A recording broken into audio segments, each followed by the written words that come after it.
Bonsoir à tous et bienvenue sur le plateau de votre nouvelle émission de Noël, Jouna la Timoun.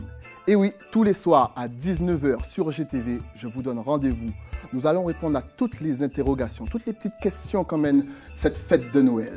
Mais pour cela, je me suis entouré des meilleurs chroniqueurs, les seuls capables de vraiment m'éclairer sur l'esprit de Noël. Les enfants, première invitée ce soir, Anaïs. Bonsoir Anaïs. Bonsoir. Alors, tu nous viens de quelle commune? Des Abîmes. Tu as quel âge? 12 ans. Comment tu sens cette fête de Noël cette année? Tu sens que ça va bien se passer? Qu'est-ce que toi, tu comptes faire pour fêter Noël? Je sens que ça va bien se passer. Mm-hmm. Et je vais fêter. Avec qui tu vas fêter? Avec mon papa. Avec ton papa? Pour toi, Noël, c'est quoi? C'est la famille? C'est les amis? C'est quoi? C'est la famille et les amis. Et les amis. Mais est-ce que ton papa t'a déjà raconté comment lui, il fêtait à l'époque Noël? Mon papa, non, mais des gens m'ont déjà raconté. C'est vrai? Qu'est-ce qu'ils t'ont raconté? Ils m'ont dit que avant, Mm-hmm. quand on fêtait Noël, c'était pendant toute l'année, les gens ils se disaient bonjour et tout. Mm-hmm. Mais le jour de Noël, ils ne prévenaient pas et ils allaient chez les gens avec quelque chose pour fêter. Ouais. Et ils chantaient et tout ensemble chez les gens et ensuite ils passaient de maison en maison. Ah, en fait, donc tout le monde allait un petit peu chez tout le monde, Voilà. C'était assez convivial. Et est-ce que maintenant tu sens que cet esprit de Noël est toujours présent en Guadeloupe? Non. Non? Pas du tout? Un petit peu, mais Un pas petit partout. peu? Mais c'est plus comme ça? Voilà. Moi, je vous propose tout de suite, c'est préparé par la rédaction de GTV, de découvrir un petit peu comment se passait Noël en temps en temps. C'est un sujet préparé par la rédaction de GTV et c'est maintenant. Si aujourd'hui Noël est synonyme de faste, d'excès et d'aubaine commerciale, il n'en a pas toujours été ainsi en Guadeloupe. Comment se passait donc le Noël d'antan, celui de nos grands-parents et de la Guadeloupe attachée à ses racines? Moi, le souvenir que j'ai, c'est que nous construisons nos jouets nous-mêmes. Même si, dans notre pensée, nous avions l'idée que le Père Noël venait. Mais nous construisons nos jouets. Et c'est ce que je trouvais formidable. Et c'est ce que je trouve un peu absent aujourd'hui pour nos enfants, puisqu'il n'y a plus d'imaginaire, ou presque plus. C'est pourquoi nous tentons, à travers le travail que nous faisons autour du patrimoine, de faire en sorte que la magie du Noël traditionnel du pays Guadeloupe opère encore. Dans la région des Grands Fonds, presque toutes les personnes étaient des familles ou se considéraient comme des familles, des grandes familles. Et les gens passaient de porte en porte, de case en case, même s'ils prenaient très peu de choses. Un peu de boisson, un peu de groseille, un peu de schrob, un peu de punch coco, juste un petit peu. Mais l'essentiel était de partager avec tout le monde. Des souvenirs et aussi des valeurs basées sur la solidarité, l'entraide et le partage qui ont inspiré à ce maître conteur des grands fonds un conte pour enfants chargé d'une symbolique forte. Messieurs et dames, c'était bon là.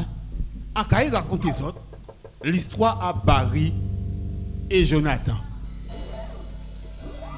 Barry était l'école et vers Jonathan. Tous les jours, yo te cassisé en l'air même table là.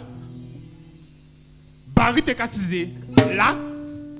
Jonathan te cassisé. Barry te cassisé. Jonathan te cassisé.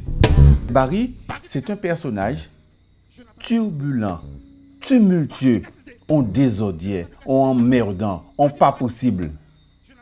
C'est un enfant, dans nos campagnes, on disait que Thibaut Gaoula, ça, il a bougé, Thibaut comme son petit vagabond, il fait un vaurien. Pas forcément, mais c'était un enfant qui bougeait beaucoup. Et Barry, le désodieux, l'emmerdant qu'on a connu, va se révéler être un enfant qui a un grand cœur, un bon cœur. Même s'il est désodieux, même s'il est emmerdant, mais en tchéaï, il est bon. Alors que les gens le connaissent comme quelqu'un de mauvais. Mais au fond, il n'est pas si mauvais que ça. Et donc, dans le conte, je dis, Noël changeait Barry. C'est Noël qui changeait Barry. Et on dit, c'est Noël qui changeait Barry. C'est Noël qui bat moins la vie. C'est Noël qui changeait Barry. C'est Noël, c'est Noël. C'est Noël, c'est Noël, c'est Noël, c'est Noël, c'est Noël, Noël, c'est Noël, c'est Noël, Noël, Noël, c'est Noël, c'est Noël, c'est Noël, c'est Noël, c'est Noël, c'est Noël, c'est Noël.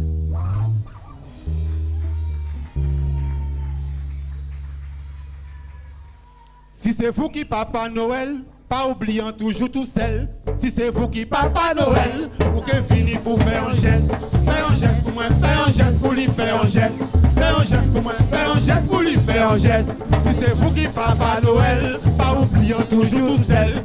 Le message délivré par l'aventure merveilleuse de Barry a vocation à se répandre au-delà de nos frontières. Plus encore, il s'agirait même de partager notre culture et être ainsi un vecteur de la promotion du créole.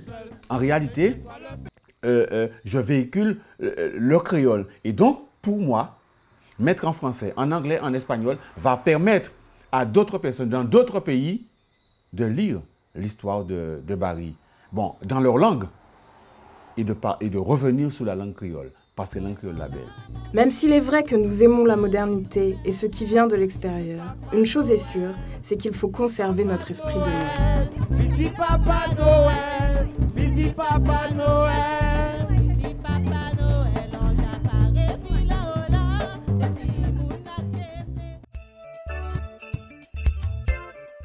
De retour sur le plateau de Jouna la Timoun, toujours avec Anaïs. Anaïs, tu me disais justement que toi, tu prépares à l'avance pour, tu vois, tu gères tes cadeaux à l'avance, toi, en fait. Comment ça se passe? Ben, je négocie. Tu négocies, mais comment tu négocies? Ça te prend, c'est quoi exactement ton plan?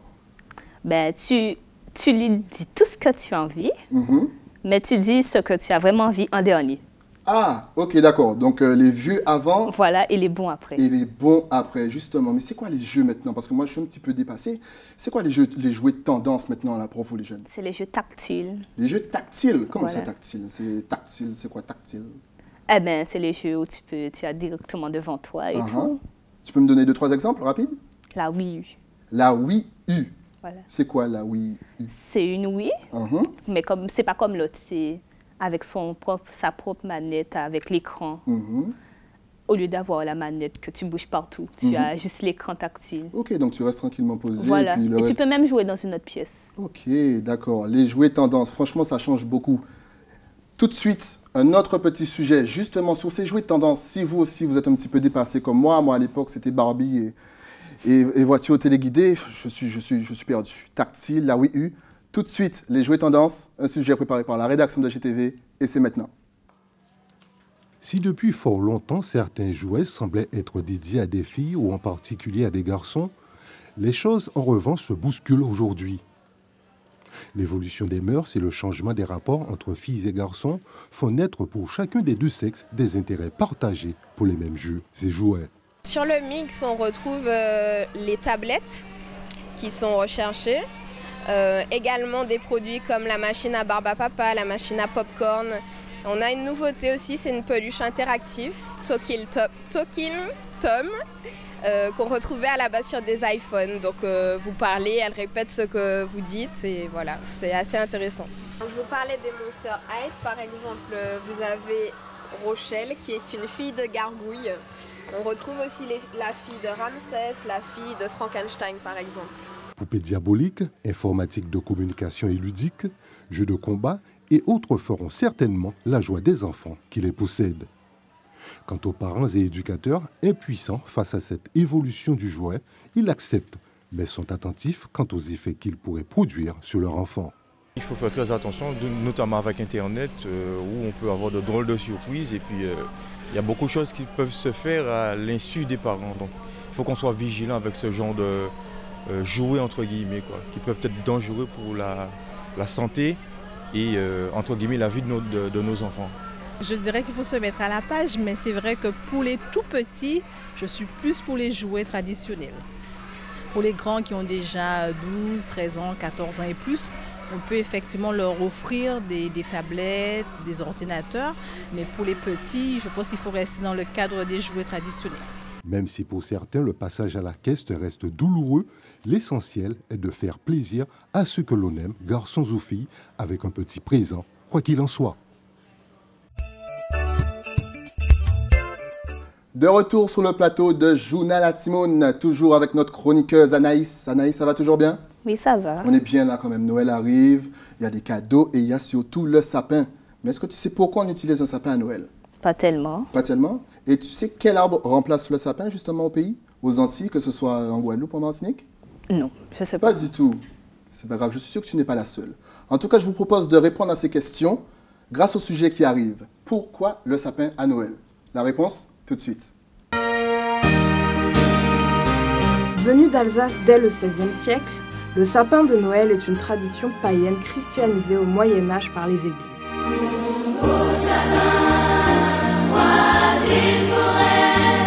Aux Antilles, où l'épicéa ne pousse pourtant pas, la tradition est respectée avec des déclinaisons locales. Vers les années 30, on voit effectivement les gens commencent à mettre à l'intérieur une branche avec donc des rameaux, ils vont enlever les feuilles, donc une branche défeuillue, et qui vont, dès qu'elle tient debout, ça peut être une branche de n'importe quel arbre qui va tenir debout et qui va symboliser l'arbre de Noël. Donc cette branche va être ensuite décorée par des rubans, des morceaux de tissu qu'on va récupérer dans les haillons, dans les cabanes. Hein.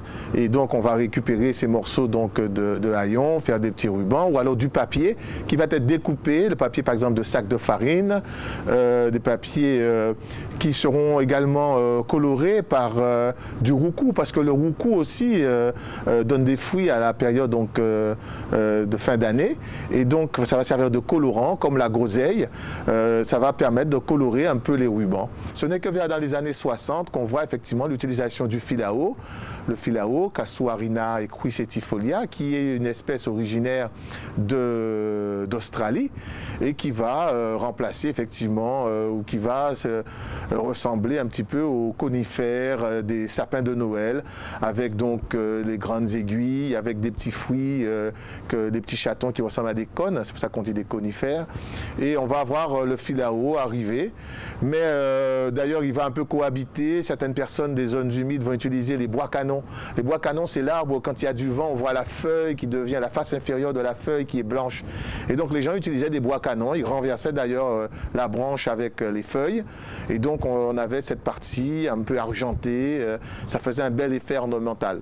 À défaut de sapins naturels, nous disposons d'arbres et de végétaux qui se prêtent bien aux décorations de Noël, à condition de laisser libre cours à sa fantaisie.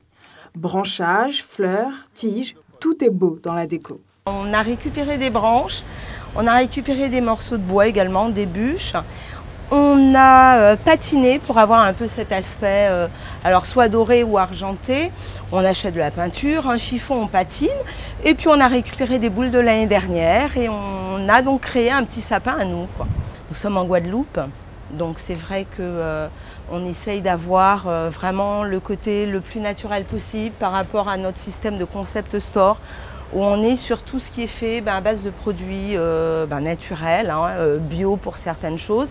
Et on a voulu recréer un petit peu un Noël local, entre guillemets, mais tout en restant dans la modernité, avec des boules, avec de l'artificiel, avec du doré, avec des petites maisons. Et je pense que l'année prochaine, on va vraiment faire le côté local, voir les charrettes à bœufs, vraiment essayer de faire un vrai village de Noël local, quoi, comme avant. Oh là là, ils sont vraiment ménants, ça. Non, d'abord, prenez d'abord les boules, là, prenez les boules. Prenez les boules et les boules, D'accord. Orlan a invité sa cousine à décorer avec elle son sapin. Une tradition à laquelle les petites filles ne dérogeraient pour rien au monde. Un moment d'amusement avant tout. Je mets des étoiles en haut avec une grande boule. Et c'est tout. Je mets des boules et des guirlandes. Moi, j'ai des grillades. Mais moi, on est couché. Nous deux, on a le gris. Alors, moi, je mets des boules partout. Moi aussi. Voilà. Ça m'apporte du plaisir, c'est un moment de partage, de joie avec les enfants. Donc chaque année, on recommence la même chose avec les enfants. Voilà. La tradition du sapin de Noël n'est pas prête de s'essouffler, à en croire le concours photo organisé par un site d'achat groupé local où les sapins rivalisent d'originalité. Alors si ce n'est pas encore fait, ne tardez pas, car c'est au pied de l'arbre de Noël que le Père Noël dépose les cadeaux le 24 décembre à minuit. L'histoire ne dit pas si les cadeaux sont fonction de la beauté du sapin. De retour sur le plateau de Journal à Timoun. Anaïs, ça va? Oui, ça va. On arrive à la fin de notre émission, malheureusement. Toutes les bonnes choses ont une fin. Mais oui. avant, moi, je me sens l'âme d'un Papa Noël. J'ai envie de t'offrir un petit cadeau. Regarde, tous ces cadeaux. Mais avant, il faut mériter ton cadeau. Tu vas forcément me faire une petite chanson. Une petite chanson de Noël. N'importe laquelle. Vas-y, on t'écoute. Vive le vent, vive le vent, vive le vent d'hiver. Et après, ça dit quoi? Après, c'est tout. C'est pas grave, ça mérite quand même un petit cadeau. On remercie notre partenaire qui nous a franchement gâtés. C'est Noël, c'est sur GTV, c'est Journal à Timoun. Je t'offre un petit cadeau. Merci. Tu vois, c'est Noël avant l'heure. On dit merci GTV. Merci GTV. Merci GTV. En tout cas, merci d'être venu présenter l'émission avec moi ce soir. Ça m'a fait plaisir. De rien. Quant à moi, je vous retrouve demain soir à 19h avec d'autres chroniqueurs. En attendant, je vous souhaite une bonne soirée sur GTV Guadeloupe Télévision.